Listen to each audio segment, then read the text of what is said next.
शिर्डीसारख्या जागतिक देवस्थानाच्या ठिकाणी हॉटेल व्यवसायाच्या आडून सुरू असलेल्या हाय प्रोफाईल वेश्या व्यवसायाविरोधात पुन्हा शिर्डी पोलिसांनी कारवाई केल्याने अनेकांचे धाबे दणाणले आहेत.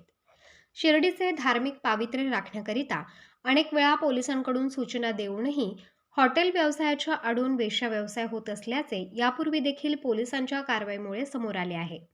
अशाच प्रकारे शिर्डीतील पालखी रोड नजीक असलेल्या हॉटेल साई वसंत विहार येथे हाय प्रोफाईल वेश्या व्यवसाय सुरू असल्याची माहिती मिळताच शिर्डीचे उपविभागीय पोलीस अधिकारी शिरीष वमने यांच्या पथकाने सापळा रचून देह विक्रीसाठी आणलेल्या 3 पीडित मुलींची सुटका करत वेश्या व्यवसाय चालक शुभम अदमने यास ताब्यात घेतले.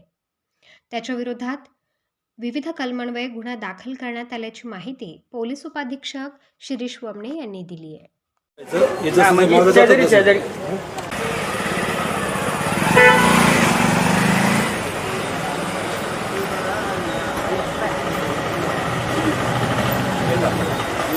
तुम्ही येऊन जा ना.